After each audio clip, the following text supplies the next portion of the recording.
there guys, well I thought I'd do something a bit different here today. Thought I'd take a wee bit of a look at different foams that we use in the scale modelling and wargaming hobby.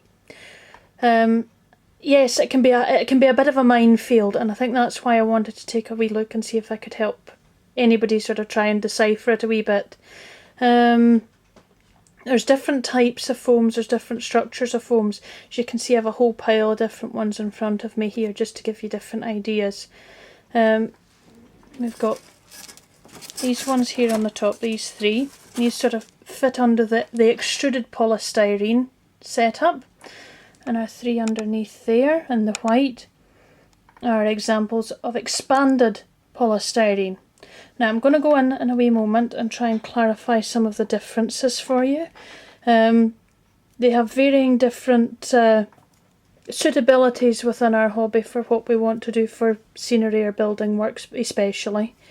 But we'll take a look and see and have a closer peek and see if I can help you decipher these out, as it's taken me a wee while to get through and try and sort of collate some of the information between them and look at what's what. So guys, we'll get on with it.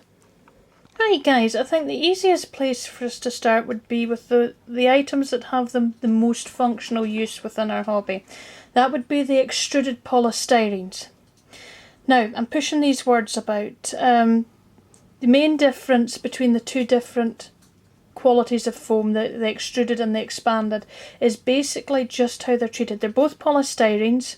It's all just a matter of how they're formed. And the expanded is made from little balls, and the extruded is made from long strings. It's basically the difference. And as you can see, I have a few different types sat here in front of me of the extruded polystyrene. Now it's a bit hard to see this on the foam board, I'll try and just come in a wee bit, but that's extruded polystyrene that's between the cards and our paper on the foam board. I've got some slightly thicker foam here, it's about 5mm thick, and this is from the flooring industry for levelling out floors and putting insulation under floor. But yet again, it's that lovely tight structure, and you can see it's quite flexible and bendy. And underneath here I've got 50mm chunks of insulation foam, pink foam, as you might hear it being called. So they all have good capabilities in what we do in the hobby. They're great for doing things that require structure, such as buildings, modification work to vehicles, those sorts of things. But not all of them can be dealt with in the same way. Your foam board requires to be cut with a Stanley blade or craft knife, X-Acto knife, those sorts of things. Your hot tools will not work on it because it won't cut through paper, basically. This stuff here can be cut with the knives because it's nice and slimline, but can also be cut with the hot tools, so it can allow you that wee sort of cleaner edge work for doing bits and pieces where you're not having to work with edges of paper being torn or the likes. And you've got your thicker insulation foam here, which really you want to be using hot tools with, because to put it simply, a blade just won't cut the mustard. So these are the most ideal in the hobby because they've got much greater structural strength than the expanded polystyrenes. But they're not always easy to access. They're a lot harder to get in some areas than the expanded polystyrene. But the key to finding them, I think, is to actually look at what they're for. Your foam board's probably the easiest to access of the extruded polystyrenes. You'll pick it up from art stores, from anywhere that deals in marketing equipment, office supplies, because it gets used for doing display boards and things like that. So you can find it in places like that quite simply. This one here, as I said earlier, is floor insulation and floor leveller. So where you want to be looking for that is in DIY stores, in flooring stores and in builders merchants. And what you're asking for is extruded polystyrene in the depth and the thickness grade that you wish it. And basically sometimes that means taking and phoning around places, I'm afraid. But one I've found the hardest to lay my hands on, and it depends basically where you live. Some places find it easier than others. Sometimes it depends on the climate of the country. Sometimes it doesn't, because we're quite cold here, and for some reason insulation foam seems quite difficult to get your hands on. So, but the idea again is this is for insulating homes, primarily roofs and cavity spaces within walls. So yet again, that gives you an indicator. Look at builders merchants, look at flooring or at roofing specialists, look at things like that. They'll be the ones that stock this stuff, as well as your specialist foam retailers. You will find them. There's specialist insulation retailers dotted about most places as well. So that's a good indicator to try and find those too. But certainly they're the easiest to use and manipulate and to hold the shapes that we wish them to hold in our hobbies. So when looking at extruded polystyrene, you do get different densities. Now sometimes the colour of the foam is an indicator to density and sometimes it's not. So the simplest way to actually look is when you've got a piece of extruded foam is literally to pop a nail into it or squish it with your fingers and actually assess just by touch what density it is. It's by far the simplest way of dealing with it. Otherwise it's quite difficult sometimes to work out what specific density a piece of foam is. Just coloured a little edge of that just to let you see, unlike the expanded polystyrene, the extruded polystyrene has a very even structure within it, so that's what gives it its structural strength, and that's what allows it to be used for the sort of thinner pieces like wall sections and the likes in structural terrain building. So, hopefully that helps you understand extruded polystyrenes a wee bit better. And we'll go on and have a look at the next bit. I'm going to go on and take and let you have a look next at the expanded polystyrenes. And sometimes if you can't get the extruded, the expanded polystyrene still is a reasonable option, but you have to look a bit more closely at it. So we'll go on and do that next. So guys, let's take a look at the expanded polystyrene. And just like the extruded polystyrene, there's many different qualities and densities available. Now, there's different densities in two different ways with the expanded polystyrene. You have the individual bead density and you have your compaction density. Now, I'll move in a bit closer and let you have a look and see what that actually means. So first one here, you can see super squishy. So if you look, the individual beads themselves are very light, very fluffy and very squashable. So what we have here is a really lightweight, non-dense bead in a really light open work structure. Now I'll go on further and highlight how you get that a wee bit later on. We'll go on and look at the next one we've got here, where we have, let's break off one of the beads, quite a firmer bead, very definitely a much stronger, firmer bead that has a more of a sealed structure to it. But as you can see, there's still a hefty open work in there. So we've got a more dense bead in this one, but the actual compaction on the whole piece isn't particularly heavy. So it's a dense bead but not a dense compaction. And we have this one here. Break off some of the beads. The beads themselves are really exceptionally firm. So we have a dense bead in this one, but if you look, the air spaces in this seem quite minimal also. So this is a dense bead with a dense compaction. So there's different ways of assessing these foams. They all have different properties. As most of the expanded polystyrenes come from the packaging industry. So, you know, obviously they have their purposes dealt with for those, but for building, this one isn't necessarily ideal. As you see, it's quite brittle and falling to pieces quite readily, and if you're building terrain from this is certainly not what you're after.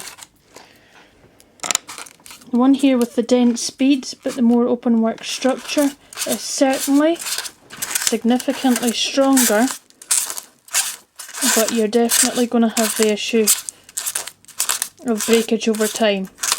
It's certainly structurally stronger than the previous piece, but it's not maybe going to last as long for your thinner pieces. It might be fine for bigger pieces like hills and the likes, but certainly not going to be ideal for wall pieces. And we've got the doubly dense one here, the dense bead with the denser compaction. It's a lot harder to rub the beads off this, if you can see. There's still breakage though, but it's certainly an awful lot stronger. So if expanded polystyrene is all that you can get, this is what you're looking for. You're looking for that doubly dense structure, the dense bead with the tight, dense compaction involved. So I'll go on and do something now and highlight those qualities, but other things with a little colouring method. See what you think. Take care. Well, to highlight some of the differences in the structures of these foams, I've popped some ink wash onto them. We'll start with the lightest structure first of all. We've got a foam here. This one is a really nice, light, fluffy foam. The beads themselves within it aren't particularly dense, and there seems to be a lot of air spaces between. But I'll try and let you see where the ink has gone in to let you see the structure. The ink seems to be soaking in reasonably evenly throughout. You can also see that the ink has soaked through from where it was painted to, so as you see there's lots of air spaces, to the extent it's soaked through to the bottom completely.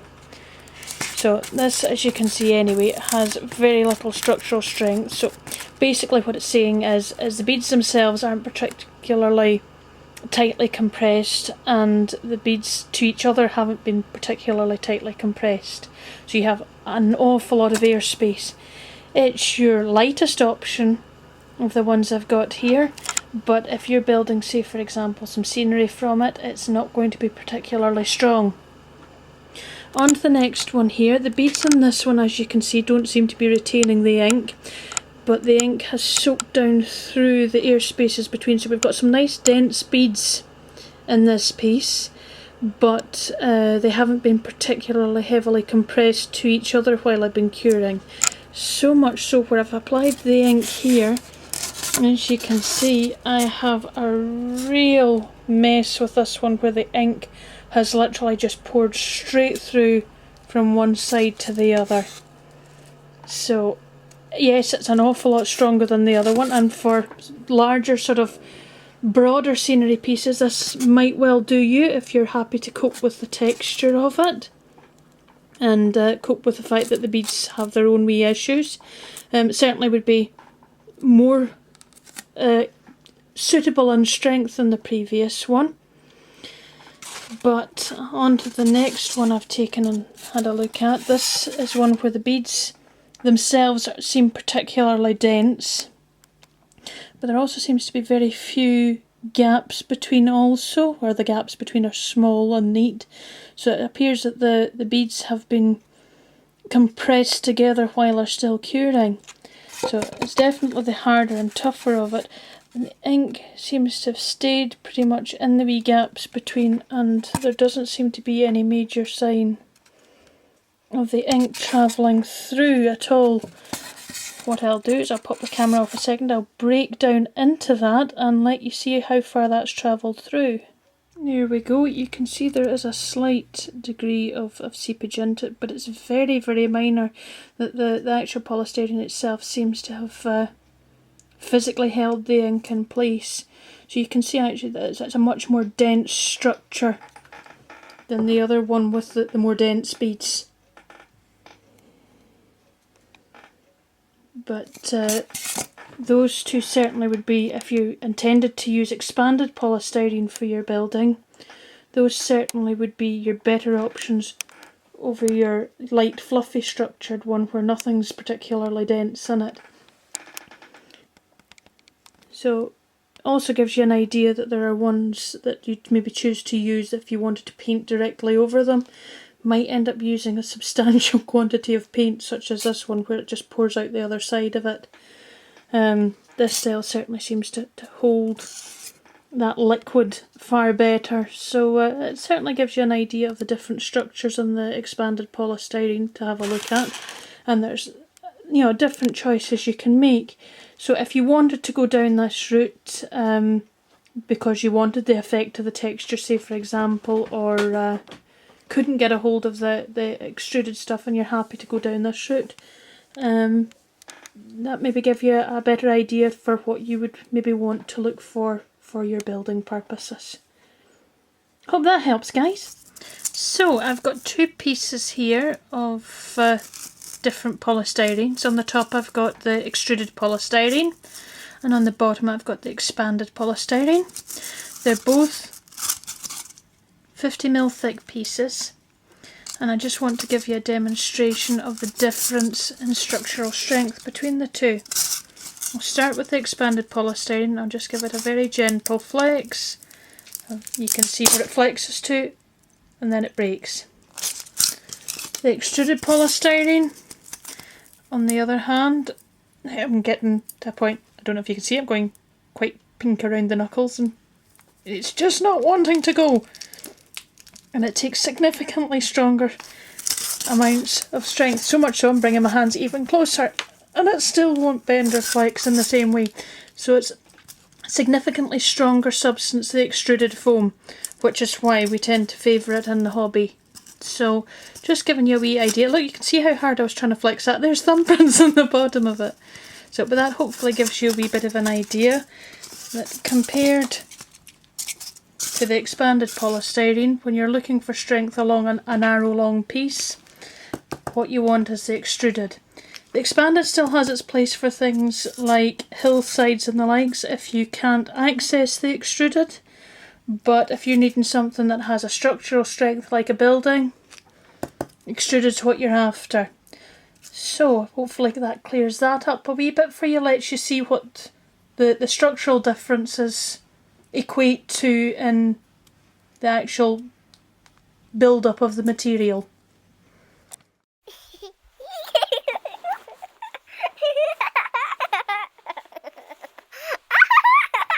Solid silver seal.